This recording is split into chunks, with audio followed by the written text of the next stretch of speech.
All right. Well, good morning. Thank you, Chandra. Thank you, guys, for some of the announcements and all the good things that are happening here at Lakeview. If you're new with us, welcome here. My name is Paul. I have the privilege of being the lead pastor here at Lakeview. Now, today, I actually want to start with a simple question for us to look at. When was the last time you truly paused? When was the last time you truly paused? Now, I don't mean, stuck at a red light or, zoning out in front of your TV watching Netflix, so much so that it eventually asks you, like, hey, are you still watching? And we've all done it. And you have this, kind of shame or kind of like, oh, yeah, maybe I am still watching, I think. No, so I don't mean that kind of stopping or zoning out. I mean, when was the last time you actually stopped?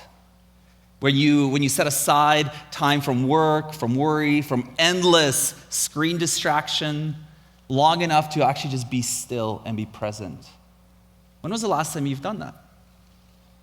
Now, the truth is, most of us don't even know how to do that anymore. We're addicted to motion. Even when we're not moving, our eyes are often locked to screens these screens are full of motion, even though we are not. Endlessly doom scrolling. Friends, we live in a world that is so small and yet so full. And because we're so bad at actually stopping, we invent a whole bunch of fun days to force ourselves to slow down or get out of the rhythm or the machinery of our everyday lives. So we actually invent a whole bunch of crazy days to make sure we kind of snap out of those moments. So I don't know if you know about this, but did you know that there is an international Talk Like a Pirate Day? Did you guys know this? Yeah. September 19th, we just missed it. That was a great opportunity to try it. But it was actually born out of these two friends who used to play racquetball together, and they were getting so frustrated because they were competitive, and they were playing the game, and they were kind of getting mad at each other. So instead of swearing at each other, they decided to talk like pirates, which is a good strategy, I would say. And then other people at racquetball, at the place they were playing, kind of heard this and kind of started to do the same. They kind of had fun with it. And it became such a big thing in Oregon, where they were from, that eventually a radio show picked this up and started talking about it. And it was so popular that eventually they made an international day, September 19th, where people literally talk like pirates for the day. And if you don't know what's happening, you're like, I don't know what's going on in this world. This is the day. It's September 19th. It's invented. There's another day called National Wear Pajamas to Work Day. Now, this is mostly in the United States, but I've seen other countries, as I was Googling this stuff, there's other countries that are adopting it. And in the States, it usually happens April 16th or just after April 15th, because that's the time where they move as a community from taxes. The tax season is done. It's all the work, all the things, claiming stuff and looking at all your receipts, making sure everything's gets paid and sent out. And so the day after all the tax stuff is supposed to be done, April 16th is supposed to be the day where you wear pajamas to work to show that you're cozy, you're comfortable, all that hard stuff is done, and you can kind of just relax. So that's another fun day that's invented. Now, another day that happens on the first Friday of May is No Pants Day. So that's ahead of us yet. Now, it started in the 80s as a college prank, which is just a way to break up the monotony of everyday semesters. The students just showed up, everything, I guess, waist up was regular dress, and then below was just underwear, no pants. And, kind of trying to be goofy with it, but it's actually, don't Google this one. Don't Google it. I did. You can't unsee things you see, friends. And it is very popular in UK. Apparently, they love going on the subway, and they're just in their, boxers and briefs and all that good stuff. So that happens, when does that one happen? November 14th. Oh, no, that's not November 14th. First Friday of May, I'm sorry. First Friday of May, that's coming up. No Pants Day. And then there's, of course, the National Pickle Day. Have you heard about this? November 14th is just around the corner. And, of course, it was a corporation that started. They were trying to sell pickles. And so November 14th, it was it's a national day. People sell a lot of pickles. A lot of restaurants will often adopt this day, too, and do fun stuff with their food that includes pickles. So these are just absurd little holidays that we create just to interrupt the relentless pace of life, right? We do that to laugh, to breathe, to pause. And honestly, I think it's actually really good. I'm glad we do that. But let's come back to the question, when was the last time you truly paused?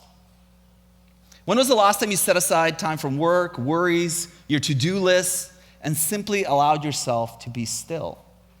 Again, I don't mean be on the screen, be watching TV, or like being absent-minded in something where you're actually, all your energy, your mind, your brain, yourself is actually taken up with something even though you're not moving. I don't mean that kind of still.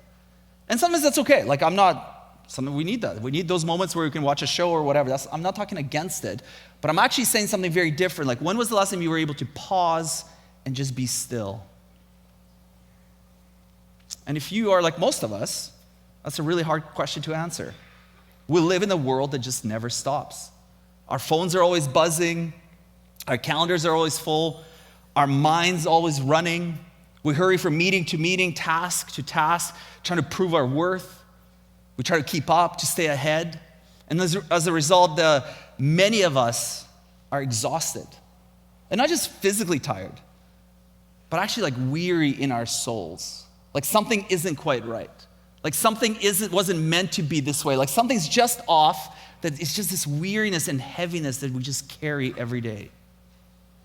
And it's into that weariness that Jesus speaks a simple invitation. Jesus said, "Come to me, all of you who are weary and carry heavy burdens, and I will give you rest."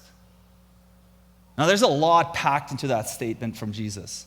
But before we just jump in and begin to unpack it, we need to notice the why we are weary in the first place. Because weariness doesn't just come out of nowhere.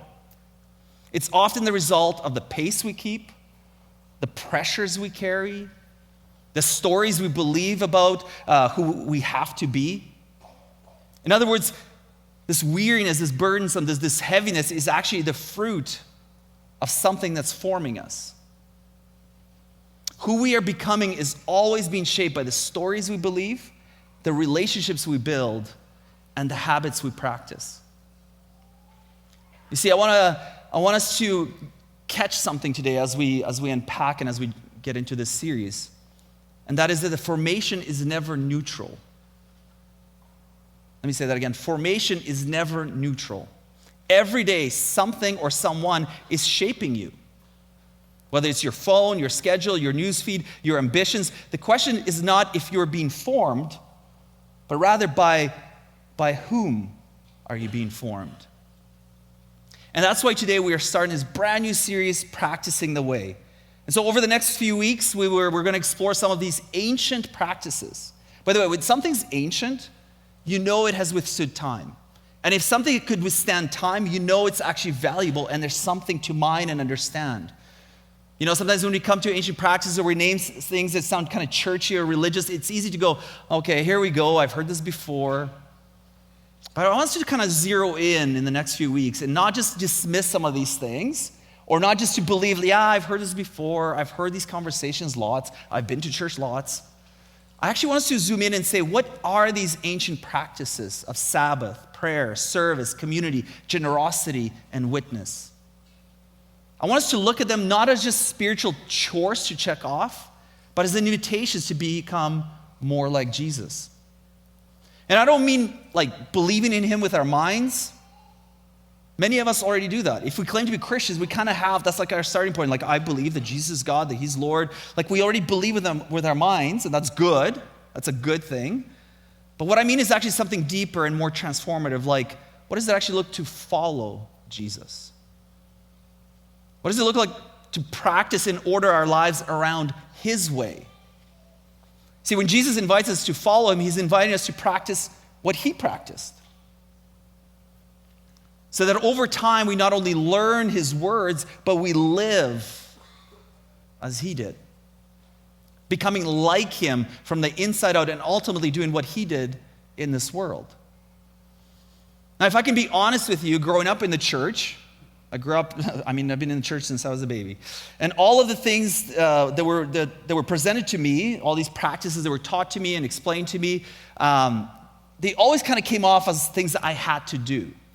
Now, for the most part, they were done really well and kind, and I had lots of great examples of people who lived this well. But somewhere along the way, as I was learning and growing up in the church with these practices, I began to measure my own faith, even my own worth, by my output. And maybe you know what that's like too. Maybe for a long time, for as long as you can remember, spiritual practices felt like more like chores or things I just have to check this off. I did it, it's done. I'm gaining some imaginary points in some kind of spiritual realm, some kind of system. I got these points, I did it, good. I'm done. I can go on with my real life. Or maybe these practices were presented to you as ultimatums. Do this or else. And they actually kind of become traumatic. And so you learn to keep your distance from them altogether. And you come to say things like, I like Jesus, I just don't like that other stuff. And you would connect Jesus with this idea of like thing I think about or believe, but I disconnect it from any kind of way of life. Because, for good reasons, by the way, because sometimes it's been presented as an ultimatum, as a thing, if you don't do this, you're in trouble. If you don't do this, you're going to that really hot place. And it was like presented in this way that it's like, I don't want to have anything to do with that. So you learn to keep distance from it. And so now when you hear religious words like Sabbath or prayer or service, they actually stir things in you where you're like, oh, not this again, or maybe they stir up guilt or frustration or anger. I don't know. Like, I invite you as you hear this and as we talk about these practices, whatever's stirring in you, whatever's kind of rising up in you, to pay attention to that. That is an indicator of a way you have been formed and in a way that you see the world. And so if that's you, can I offer a gentle invitation?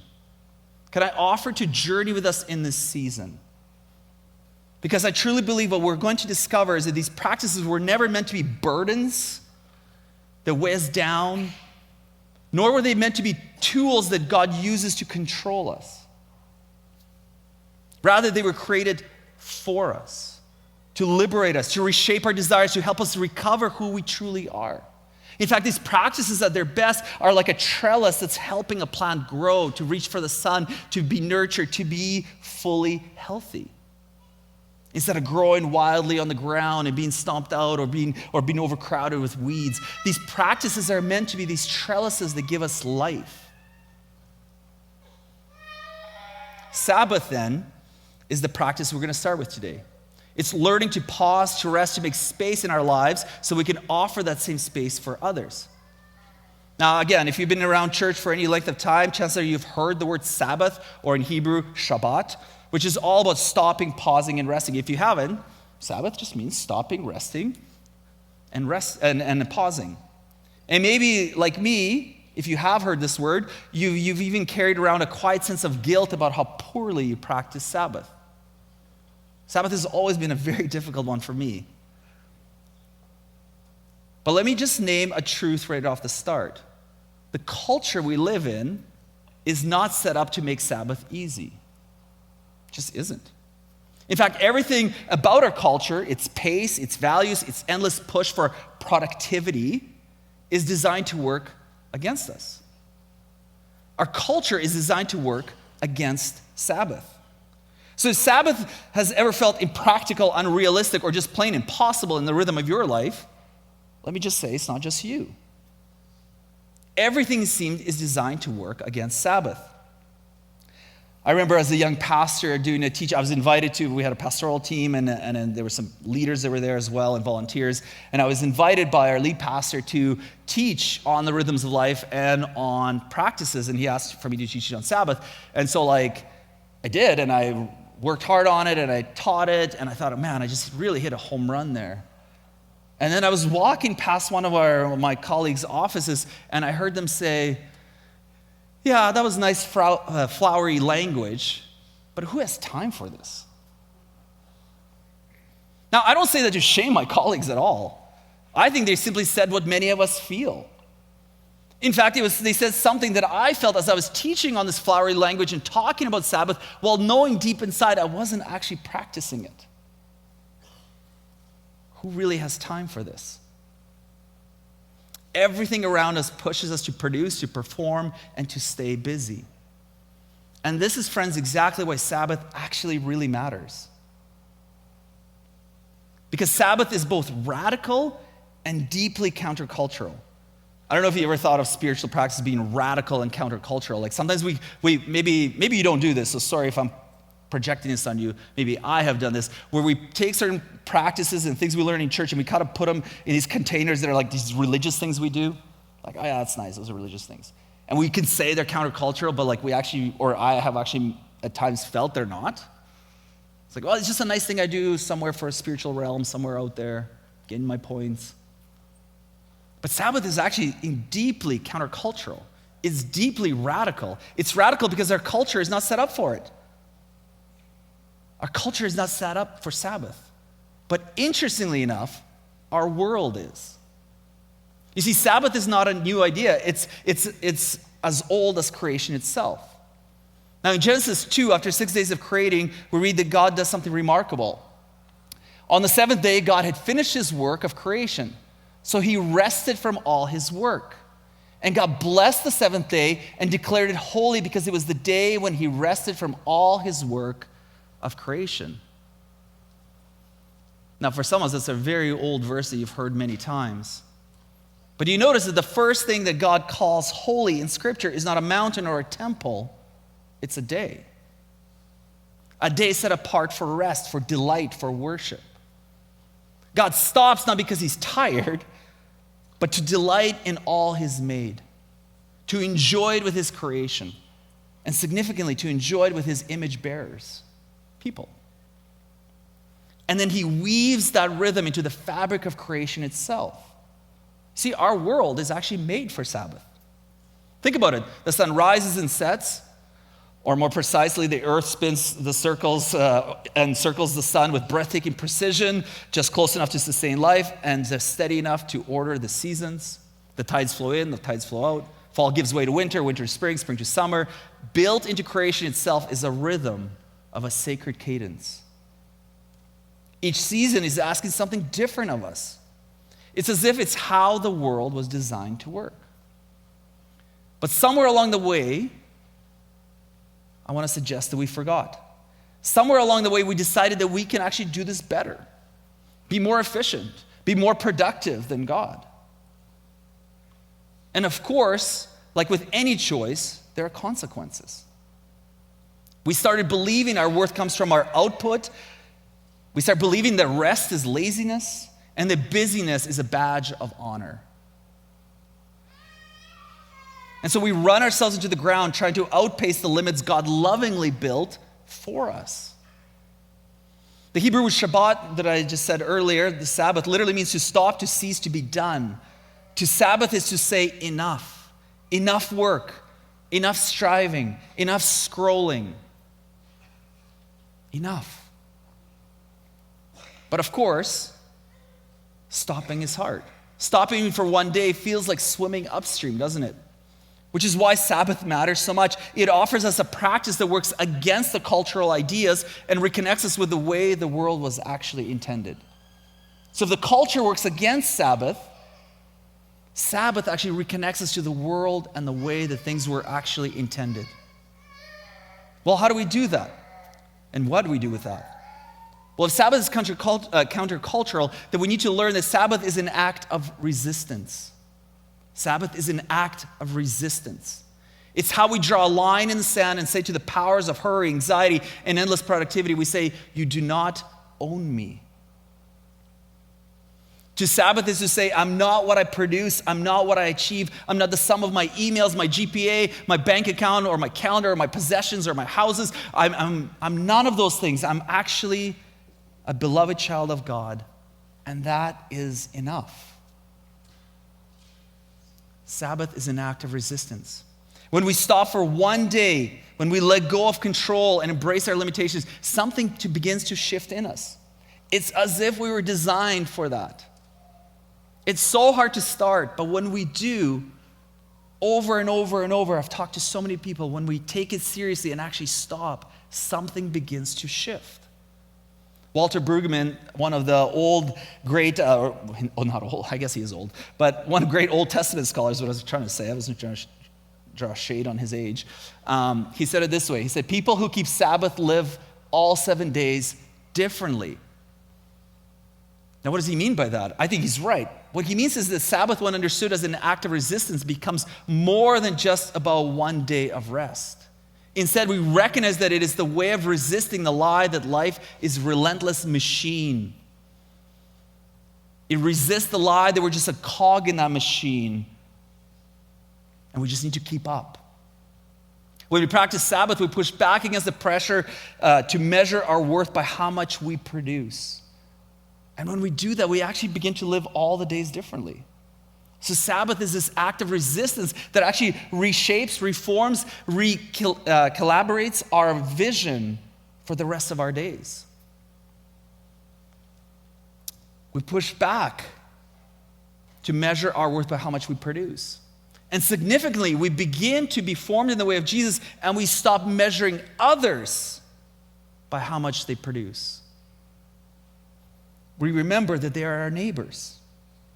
We remember that they too are an image of God. You see, Sabbath is resistance to all the things, the way we judge and the way we live in this world, the way we judge ourselves in the world. We remember that God is still God even when we're not working. So Sabbath is an act of resistance. Sabbath is also an act of trust. Think about it. To stop working, to turn your phone off, to say no to the urgent, all of that takes trust and faith. It's the weekly declaration that God is enough. Every time we Sabbath, we preach a sermon to our souls that says, I trust God with what is unfinished.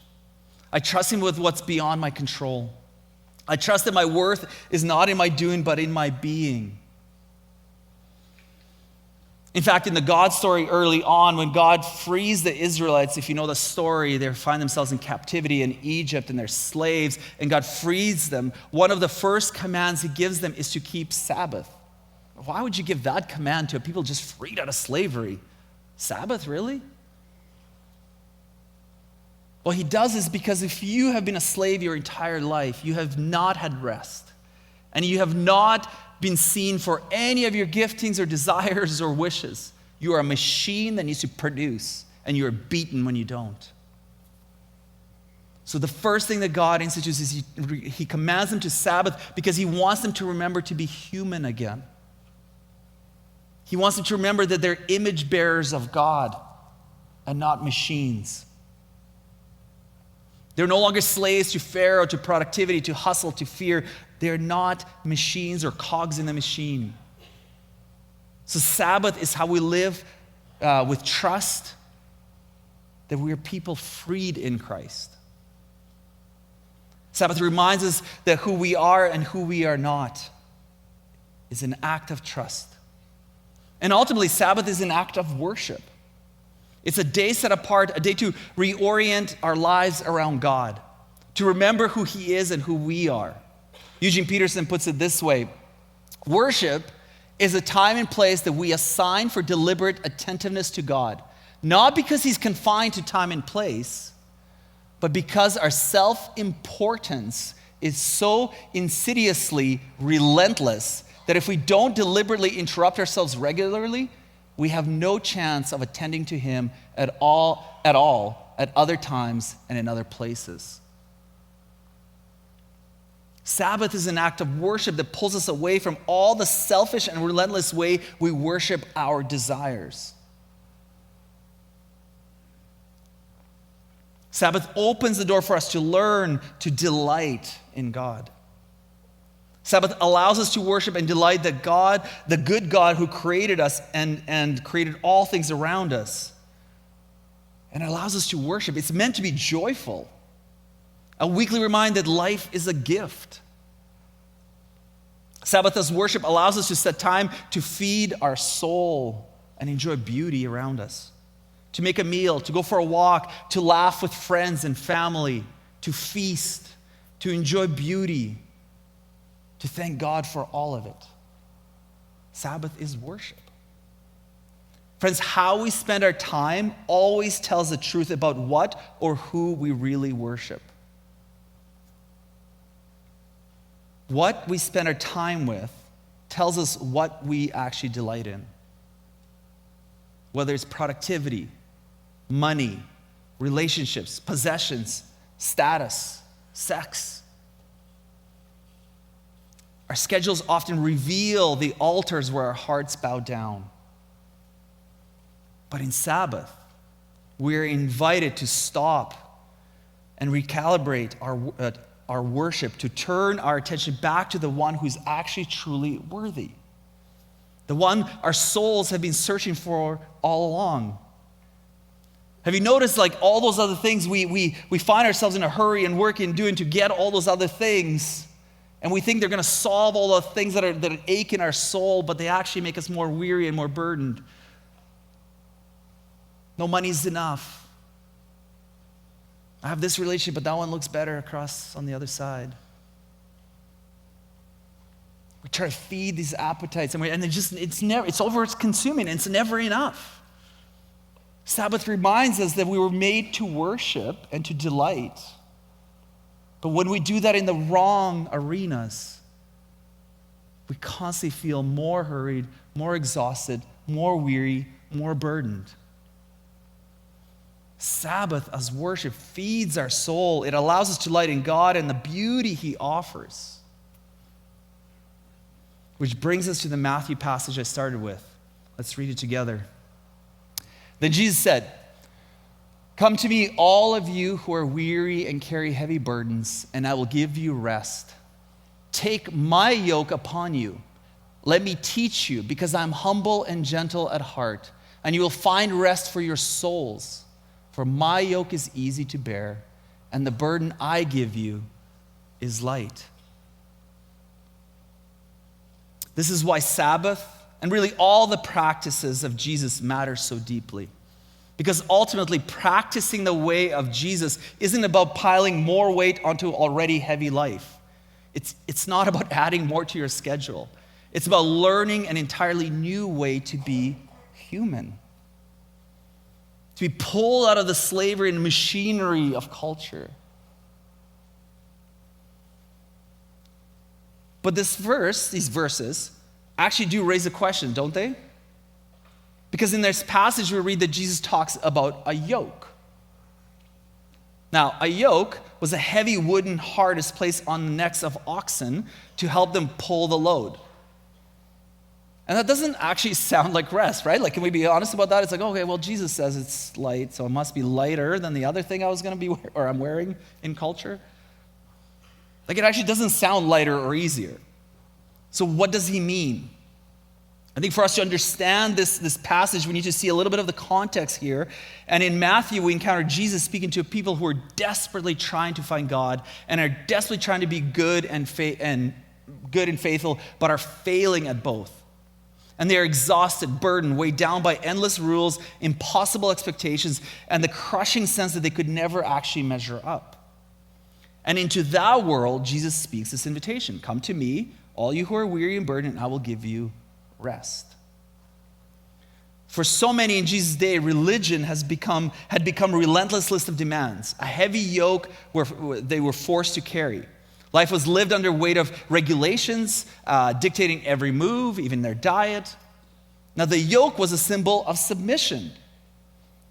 Like, not just for the ox, like actually it was used in language. Rabbis, the teachers of the day, would speak of the yoke of the law, be pulled by the yoke of the law in the right direction towards God. They would speak of yoke of commandments. So this was a common language that was used already. So this isn't a statement that Jesus makes out of like left field, out of nowhere, and he's just like, "Oh, my yoke is light." And you're like, "What?" Like, this is the language that's already been used and taught by teachers and rabbis. And he's saying, but my yoke is different. Like, he's reimagining things here. He reimagines that image entirely. He says his yoke, is easy. Now, this is really important to know what he actually means here as well. He's not saying his yoke is effortless. Rather, what he's saying is that his yoke is well-fitting. And this is where some of the cultural stuff is really important. In Jesus' day, it was well known that carpenters would carefully custom fit a yoke to each individual ox so they wouldn't rub, chafe, or wound the animal as it worked. It was a skilled and intentional craft. Yokes were made to custom fit your oxen. There's a joke there somewhere, but I don't know what it is. It was a skilled art. It's a craft. And there are even stories in the early Christian tradition. Now, these are legends, so take them for what it's worth. Legends that say that Jesus, being a carpenter's son, may have helped shape yokes during his hidden years, his years before ministry, to fit oxen. Whether he did or didn't isn't kind of the point. The point is he would have known about this.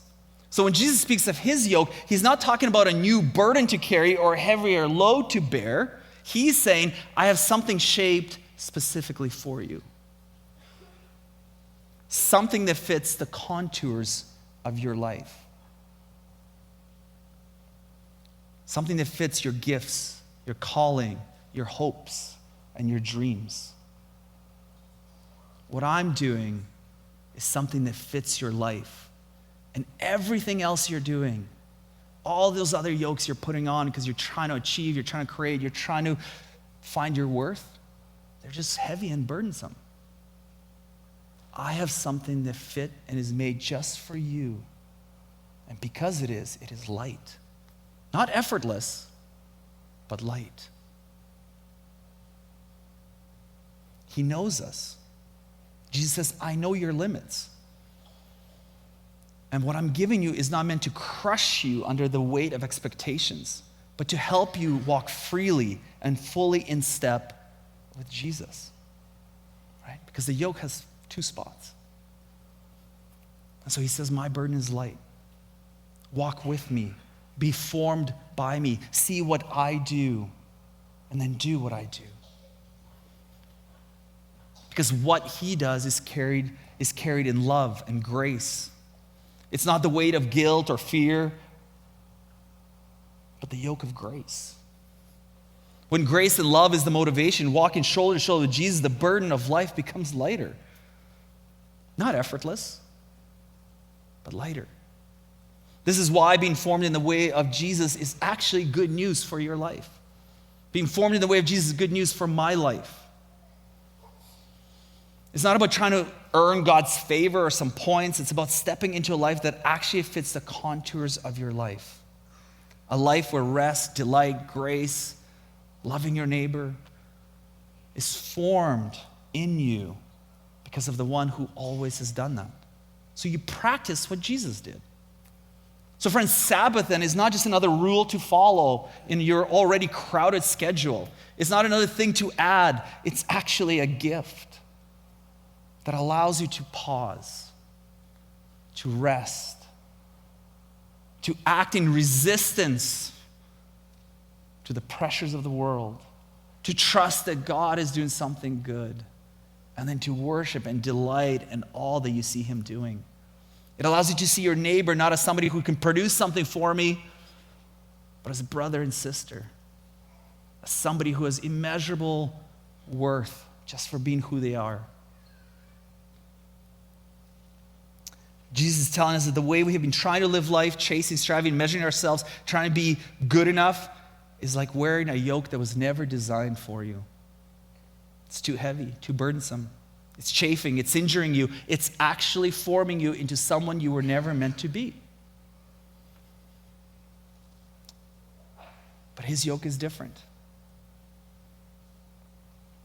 It's designed for your life, the one you were actually created for. The one your soul is yearning for.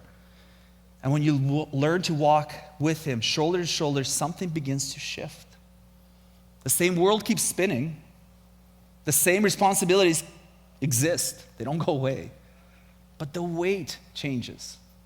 The load becomes lighter because you're not carrying it alone. And that's really why discipleship is not another self-improvement project. Friends, it's not in my notes here, so I'm just going to go off notes a little bit here. But friends, discipleship is not a self-improvement project. It's not just another way to glam up your life. Discipleship is apprenticeship to the one who gave you life, to the one that knows all the contours of your life, who knows all the spaces and places, and who wants to free you from being a slave, but to be fully free, to be a human being and not a human doer. So how do we do this? Where do we go from here? I don't want it to just be flowery language that we walk away and go, wow, that's really nice, but who has time for this? What do we do? Well, can I just say start small? Just start small. There are habits that you have formed in your life. There are rails. There's things in your life. There's pathways in your life that you've created that is pretty hard to shift from. It's not impossible, but it's hard. It's okay to own and name that. So start small. Start small. If you don't have 24 hours to give, if you're running around, many of us, many of you kids are in sports, hockey has started, basketball's going, school sports, there's dance, there's gymnastics, there's so many things happening, there's work. Start small. Maybe it's half a day, maybe it's in the afternoon. The point is not perfection, it's intention. So start small and start with intention. Then choose a rhythm. Pick a regular time each week. Mark it down on your calendar. Set alarms in your phone. Make sure they ding and bing or do whatever your phone does, buzz, so that your body and your soul learns to anticipate it and learns to know that this is when I put things away. Choose a rhythm. Create rituals. Say a prayer. Pray. Lord, I stop now. I trust you with everything left undone. I trust you. Everything wants me to keep going, but I'm going to resist that, and I'm going to trust, and I'm going to delight in what you have planned for me. In fact, we here at Lakeview obviously want to come alongside of you. We want to do this together. So on our website, we have created a Sabbath template. It's available online, and we also have Rhythms of Life booklets at all the entrances, so you can find all these tools in there as well. And this template, I think it'll start playing behind me, is just on our website, just so you see how to find it. You go to our practices, you click on some things. I think it's moving. Yeah, there we go. It's good. It's happening. People are doing a good job. So here's my invitation. Start small, plan it, create a rhythm, pray, know your intention. But definitely don't just try to squeeze another thing into your busy schedule. That's not what this is meant to do. Instead, let Sabbath reshape your life around what matters the most. What if we, friends, this week, actually took the words of Jesus seriously? What if we actually took him up on this invitation to follow him, to receive this rest? What if we stopped striving, stopped scrolling, stopped performing, and simply rested and trusted that this yoke is actually shaped for me. It's actually going to be good. Can we imagine what might happen? What could change you? Imagine the joy, the peace, the presence of God that could flood into your life. Friends, do we believe when Jesus has these words, "Come to me, all who are weary and burdened, and I will give you rest"? Can we believe that he means it? And that if we do these things, even if we start small and begin to form our days and shape our lives in following him, in practicing what he had practiced, do we believe that he actually might give us rest? Can I challenge you this week to do that, to stop, to be intentional, to create a rhythm in your calendar, and to pray and see what God does?